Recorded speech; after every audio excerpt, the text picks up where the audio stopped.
Hello everyone, welcome to the Varnum Armory. My name is Patrick Donovan. I'm the curator of the Varnum Armory Museum located here in East Greenwich, Rhode Island.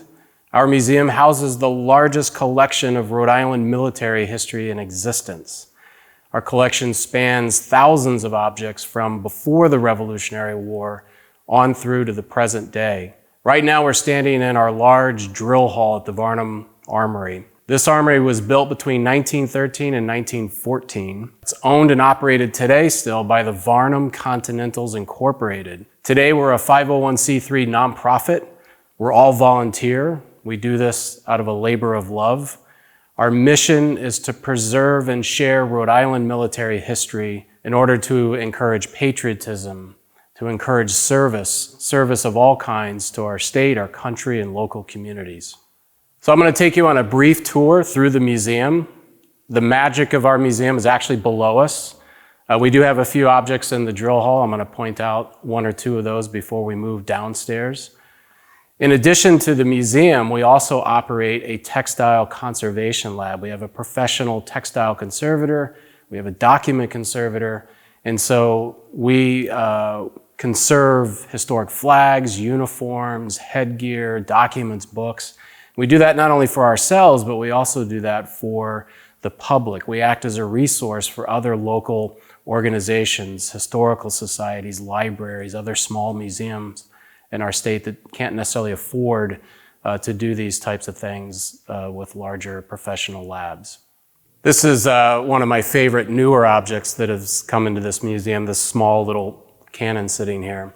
The bulk of the collection in our museum's actually been here since the 1920s, 30s, and 40s, but still on almost a monthly basis, we still have objects that are presented to us that are donated or put on loan, and if they fit our collection, we're happy to take them in, and that was definitely the case with this little cannon. Kind of a neat story. So it's early in the American Civil War in 1862. Confederate General Stonewall Jackson was in the Shenandoah Valley with a large body of men, and they were threatening to attack Washington, D.C. D.C. being so close to the Confederate lines, were always concerned about being invaded by being attacked. And so some regiments were raised very quickly to protect Washington, D.C. And Rhode Island, our governor, William Sprague, quickly raised two regiments to serve for just 90 days, the 9th Rhode Island and the 10th Rhode Island. The 10th Rhode Island, Company B, was made up of 125 students from Providence High School and Brown University. And their parents would only let them go to war if the former governor of Rhode Island, Elisha Dyer, would agree to lead them. And he did, and so off to war these kids went. And one day, this Company B went on patrol in the Maryland countryside outside of DC. And they got intelligence that at a farm of a well-known Southern sympathizer was a cannon. And so they walked up to the farmhouse, they banged on the door, and the lady of the house answered, and she's like, "What do you want?" And they said, "We heard there's a cannon here, we want to see this cannon." And she's like, "There's no cannon here." And right at this moment, over their shoulders, they spot the husband who's in the fields working. He sees the soldiers, and he takes off running. And the kids from Providence, they chase him down, they tackle him. And right at this moment, their little daughter comes walking home from school. And the first words out of her mouth was, "You're not getting our cannon." And under that, they threatened basically to arrest the family and march them back to their camp. And under this threat, the family decided to open the barn door and show that indeed they did have a cannon in their possession. The men were very disappointed at first. They thought it was going to be a large cannon, but it's this little 1-inch, it's a rifled steel tube. There's no maker marks on it. We think the tube was probably manufactured in London, and it was mounted to like an agricultural cart. It's kind of like a cobbled together gun. We don't know whether it was ever used or anything, but the men became very proud of their capture, and they were initially embarrassed by it, but by the end of the war, as they formed into veterans groups, they would often get their picture taken with this gun in front of Providence City Hall and in front of the Capitol building itself.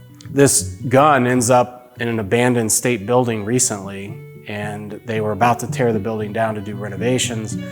And they called the National Guard and they said, if you don't come get this gun, we're just gonna throw it in the dumpster. And so the National Guard swooped in and scooped it up, and here it is today. Okay, now we're in the 19th century room here at the Varnum Armory Museum. The bulk of the collection in this room is from the American Civil War. One of the unique aspects about our museum, kind of our niche in the museum world, is that most of our collection is directly tied to Rhode Island, to a specific person, to a specific individual. And this is a case in point. And this is also a newer addition to our collection that we've only recently put out on display. This beautiful uniform, this is an officer's frock coat, an officer's forage cap worn during the Civil War by T. Fred Brown of Providence, Rhode Island. You can tell he was very short, and he's even up a few inches off the ground. He was about 5 foot, 5'2". When the Civil War breaks out, he tries to enlist in the infantry, and he's turned away because of his height. And undeterred, he ends up enlisting into the artillery. And very quickly, his leadership skills come through, and he becomes commander of Battery B, 1st Rhode Island Light Artillery. Now, Battery B, they're in all the major big battles of the American Civil War in the Eastern Theater, including at Gettysburg, Pennsylvania, South Central Pennsylvania. This is the biggest battle in the war, one of the turning points of the war. General Robert E. Lee's Confederate Army invades into Pennsylvania, and the two armies meet, and they fight over a 3-day period, July 1st, 2nd, and 3rd, 1863.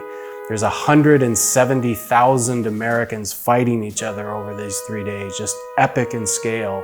And Battery B is right in the center of this action on day 2 and day 3. By the end of the battle, there's over 51,000 plus killed, wounded, or missing. It's just hard to even imagine today losses of that scale in such a short period of time. So Battery B arrives on the battlefield on the 2nd day of the battle. The main Union line, the northern line, the Federal Army, they're behind a stone wall on Cemetery Ridge.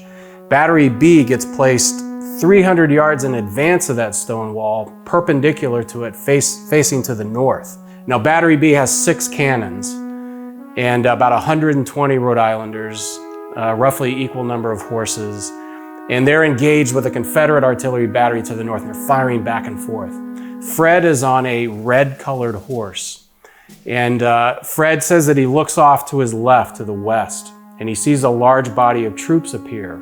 And at first they think, it's our infantry support. We're going to be protected. It wasn't. All of a sudden they start taking fire. So it turns out to be 1,200 Georgians of Wright's Brigade. And they quickly close the distance. It becomes a complete melee. Almost every horse in their battery is shot down. They have 2 of their guns are captured. And Fred has the presence of mind while on horseback to basically organize a retreat, a fighting retreat back to the stone wall to safety. And at the stone wall, there's a gap in the wall of about, maybe 50 feet. And that gap in the stone wall is still there today. If you go to Gettysburg, you still see it. And they refer to it as Brown's Gate in honor of Fred Brown for basically saving his battery from annihilation. So he pulls what's left of the battery to safety behind the stone wall. He's just inside the stone wall, and he's on his red-colored horse, and he's holding a pistol in the air. And he's leaned over and he's yelling at another officer when he's shot through the neck. A bullet enters his neck, just nicks his carotid artery, and it exits out the back of his neck. And he falls from his horse, he loses consciousness, and he's basically left for dead. Eventually, reinforcements come up. They beat the Georgians away, and they grab Fred's lifeless body and they drag him back. And they realize he still has a pulse. And he ends up in a field hospital, lingering for days, and then he ends up being sent home to Rhode Island where he recovers. And he ends up, this is in July, and by October he ends up going back to his battery to finish the rest of the Civil War. He's got over a year to go and sees some incredible, just terrible combat. This is where the story gets really crazy. Fast forward 30 years after the American Civil War, and veterans begin returning to the Gettysburg battlefield to plan the national park. And they go to the battlefield to figure out where they were to establish putting a monument. And to be able to have permission to put a monument, you had to get 2 other units to say, yep, these guys were here, and then the federal government would allow you to put a monument there. Wright's Brigade Georgians are on the field, and they remembered that they had attacked a Rhode Island battery. And one of these guys, Simeon Theus of Savannah, writes a letter to the Providence Journal. And he says, can you help us get in contact with these Rhode Island artillery people? They're not going to forget who we were. Providence Journal takes that letter and they give it to Fred Brown. This is like the early 1890s. And Fred Brown writes Simeon Theus back. And he says, I, sir, had the honor of commanding the battery that day, and you guys shot me. And Simeon writes back to Fred and he goes, he's like, I don't want to put words in your head, but can you tell me what you're doing in the moments just before you were shot? Were you on a red-colored horse, wearing a white hat, waving a pistol in the air when you were shot? Because I've been telling this story for decades that you were the only Yankee I was sure I had killed. Like, holy crap. So these 2 guys, they realize that they're talking to each other, that Simeon shot Fred, and Fred writes back, and Fred mentions twice in his return letters that he was wearing a very conspicuous white hat. This is the very white hat that Fred was wearing the moment he was shot on July 2nd, 1863. There's a note that we've had framed below. This is in Fred's handwriting. It says, white hat worn by First Lieutenant T. Fred Brown, commanding Battery B, etc. And at the end of the note, it says, a bullet cut away a small piece from the brim. And on the back side of the hat, there's a bullet hole where you can still see the lead ring from the Confederate mini ball, the bullet that was fired, one of them. We don't know whether it was the bullet that hit him or not. When Maria Vasquez, our textile conservator, conserved this hat, we also notice on the crown of the hat, there's this very fine blood splatter, blood spray. Again, it could have been from somebody else being hit nearby. We don't know if it's Fred's blood. But it's just, it's a relic. It's a testament to the ferocity of the battle that day. Incredibly rare for something with this amount of provenance, with this story behind it to exist today. It's amazing. And these 2 men would go on to become good friends, and they wrote each other for years. And Fred even at one point thanked Simeon for having shot him and wounded him. He said, if I had survived to that 3rd day of the battle, July 3rd, I surely would have died, because all of the artillery officers in his unit were killed on day 3 of the battle. So he credits Simeon for saving his life, which is pretty interesting. And the amazing thing is, so this collection came direct from Fred Brown's descendants. They live in Tennessee today, and there's also descendants who live in Vermont that we've made contact with. But we have the original letters between the 2 men, which is pretty amazing. So the next item I want to show you is one of my favorite stories in the museum, and it's directly related to the T. Fred Brown and the white hat story that we're telling here today. So in this little case here is a small black book. It's a Bible. And the name embossed on the cover of the Bible is Alfred G. Gardner. He is originally from Swansea, Massachusetts. He ends up moving to Providence with his family. He's loves his wife to death. They have 5 children. He fawns over his children repeatedly in the letters that exist today. So he actually commands one of the guns, one of the cannons under T. Fred Brown's command. So T. Fred Brown is his commander. But when the Civil War breaks out, he debates with himself for months whether he should enlist or not. He's like, I can't leave my family. I cannot leave my children, my wife. But I know he was a very religious man, and he said, it's God's duty to serve my country. And so he debates with himself for months, and he eventually decides to enlist. And he ends up in Battery B, 1st Rhode Island Light Artillery under T. Fred Brown. He carries this Bible in the pocket of his sack coat virtually every day of the war, and he's a witness to all these horrific battles in the Eastern Theater of the American Civil War. And he would frequently write letters to his family members. And when he would run out of paper or wasn't available, he would use the Bible as a diary. So in the margins of the pages, he would write little messages, mostly to his children. Words of advice, words of wisdom, emotionally charged messages to his kids.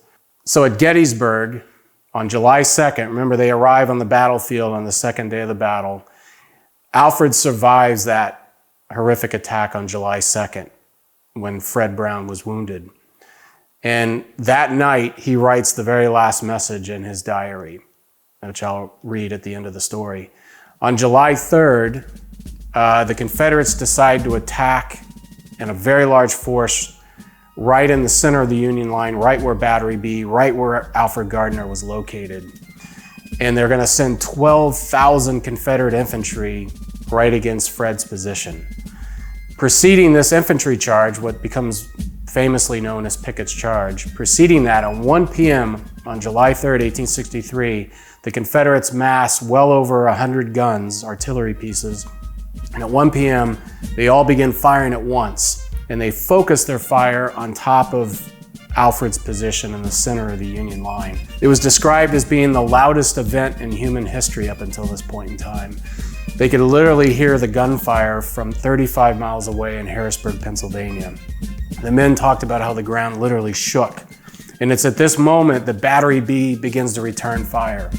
And at one point, Alfred Gardner, who's gunner number 2, he's the guy who's loading the powder charge and loading the cannonball into the cannon.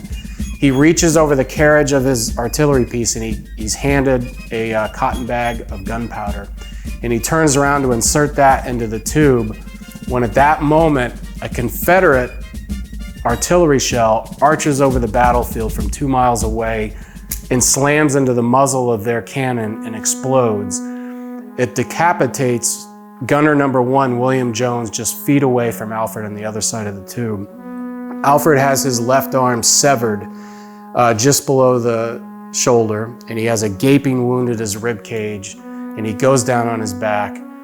He's still conscious, but he's bleeding to death.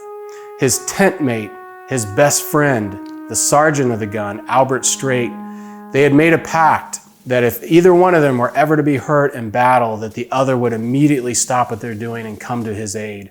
And true to his promise, Albert Strait rushes over to Alfred.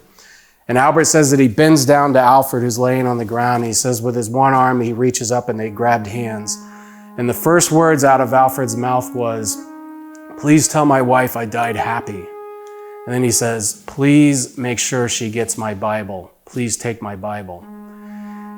Albert says he doesn't take the Bible right away. He says they bid farewell. They're still under attack. He says he shakes his hand and he turns his back to go to the gun. And at this moment, he says he hears Alfred yell out in a loud and clear voice, "Glory be to God, hallelujah, amen, I am happy." And it's at this moment that he bleeds out and dies. They end up repulsing the Confederate infantry attack. Pickett's Charge is repulsed. It's a victory for the Union in the North. And that next day, July 4th, they dig a hole in front of their gun placement and they bury William Jones and Alfred Gardner. They mark the grave. A letter was found in 2010 at the Rhode Island Historical Society, written by Alfred Gardner's brother, his stepbrother, talking about going to Gettysburg, finding his brother's grave, digging him up, if you can imagine, and bringing his brother's body back to Swansea, Massachusetts.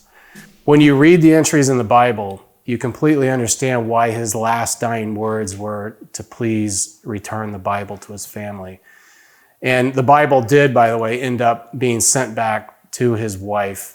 And here the Bible is today. But the last entry that's written in there, it's written in pencil, it says, July 2nd, 1863, Gettysburg, in battery, all ready for action. I am well in body and my mind is clear about the future. The thought of heaven has cheered me on this march from Falmouth to Pennsylvania. And then he says, children, exclamation point, always be of good cheer and always do right. This is the wish of your father. Those are the last words that he left for his children. So the actual gun that he was killed out, it's known all over the world as the Gettysburg gun. And this gun exists today. It's in the Rhode Island State House. It's in the Rotunda. And there's a small picture of it here.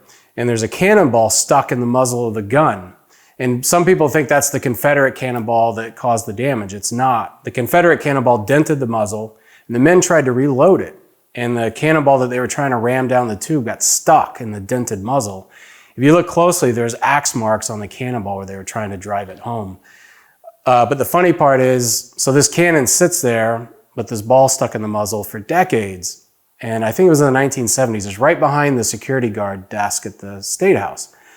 It dawns on one of the guards, holy smokes, this thing's still loaded. And it's pointed right at their heads. So they had a team come in and they drilled a hole underneath the tube and they flood it with water and they got all the gunpowder out to make it safe.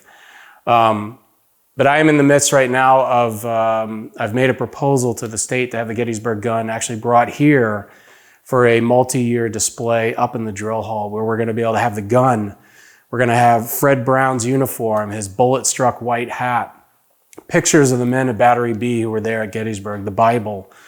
And I've even recently just negotiated a deal in Gettysburg to have a tree trunk that was right next to the Gettysburg gun. The gun was up against the small copse of trees that they're known as. It was the focal point for the attack. And the tree trunk is filled with shot and shell, with musket balls, with cannon shot. It's a picture of how horrific the fighting was. And so we're going to have a big piece of that tree with the gun and all the other Battery B material. It'll be one of the most epic Civil War displays in existence. So the Armory has a lot of storage rooms filled with boxes of history. And one of my greatest joys as a curator here has been to go through those boxes and to basically rediscover history that I think the organization had forgotten that it even had. And this letter is a case in point. We had one of our original founding members. He passed away in the 1970s and the family took all of his junk and basically just gave it to us. And apparently I was the first person to go through that stuff. And in one cardboard box filled with random receipts from the 1940s, 50s, and 60s, I stuck my hand in the box and I felt old paper. That 18th century paper has a very unique texture to it and you immediately recognize it. And so I pulled this out. It was in 4 pieces at the time. You immediately look for a date and I noticed that it was Revolutionary War period. Now I'm really getting excited. As I read the letter, I couldn't believe what I was reading. So this is a letter that's authored by an African-American soldier in the 1st Rhode Island Regiment. Thomas Nichols is his name. He's from Warwick, Rhode Island. He had been enslaved to Benjamin and Phoebe Nichols of Warwick. They owned farms in Warwick as well as East Greenwich. Rhode Island was the first state. It was actually James Mitchell Varnum's idea that he had presented to General George Washington. The idea of giving enslaved people their permanent freedom in exchange for their service to their new country. And long story short, Rhode Island passes a law. It was not popular, did not last very long. Roughly somewhere in the neighborhood of about 100 enslaved African Americans were able to take advantage of this. And so Thomas Nichols enlists. He trains right here in East Greenwich. And he ends up in the Battle of Rhode Island just a few months later. He is, according to one reference book, he is shot and wounded by a Hessian soldier. He survives the wound, he recovers, and he's writing this letter. It's a very sad letter, roughly a year later. And he's writing to his former owners, to Benjamin and Phoebe Nichols, and he's begging for help in getting a discharge from the Army. He talks about how he has no money. He has no clothes fit to wear. He doesn't have any friends. He talks about having fits and being unable to move. We don't know whether this is neurological damage from the wound. Was he suffering from PTSD? I suspect it was PTSD. And the epic line that convinces me of that, he says, "War is disagreeable to my mind as well as destructive to my health." I think this could be one of the earliest examples of an American soldier talking about what today we would refer to as PTSD. We've also learned that there's only one other letter in existence in the world that was authored by an African-American soldier during the Revolutionary War period. So this is an incredible national treasure. This is going to be going on display at the National Museum of the U.S. Army for the 250th anniversary of the U.S. Army beginning in 2025. So we're excited to see that happen. So we're in our Colonial America room here at the Varnum Armory Museum. This is one of the jewels of our collection. This is a leather artillery helmet that was worn by Captain Lieutenant Benajah Carpenter of Providence, Rhode Island. He's an officer in the United Train of Artillery, or UTA for short. They're the founding company of the U.S. artillery under Henry Knox and George Washington. This is the beginnings of the American military. That's what's represented in this hat. They're present at the Siege of Boston. They fight here at the Battle of Rhode Island when they were trying to lay siege to Newport and push the British off of Aquidneck Island. They fought at the Battle of Long Island, the biggest battle in the Revolutionary War. At the Battle of Long Island, Benajah Carpenter is commanding a 2-gun, 2 cannons artillery battery. And he, along with a group of Maryland men, are holding off the British Army to allow Washington to escape yet again and survive to fight another day. And there's a famous passage where Washington is observing them holding off the British Army late in the afternoon at the Battle of Long Island. He's watching them through a telescope, and he remarks at how brave and what a terrible sacrifice, but necessary sacrifice that these men are making. We loaned this hat to the Museum of the American Revolution in Philadelphia for their opening year. And according to them, this hat did go through a restoration previously, but the paint is original, which is amazing. There's only a very small handful of US military hats in existence in the world, and this is considered the best in terms of condition. But I love on the front, it's got the Rhode Island fouled anchor. In Latin, underneath the anchor, it says, "In God we hope." This is the traditional Rhode Island militia motto. It's where the state motto, hope, comes from today. And then above the anchor, I love that it says, "For our country." We're not even a country yet. We're fighting for our independence. But it gives you a sense of the mindset of the American patriots that were fighting at that time. Sadly, Benajah Carpenter was killed at the Battle of Long Island. He was shot through the head. We don't know whether he was wearing this hat at that moment or not. But it's just amazing that this has survived here today. It's not just a Rhode Island treasure, but it's truly a national treasure.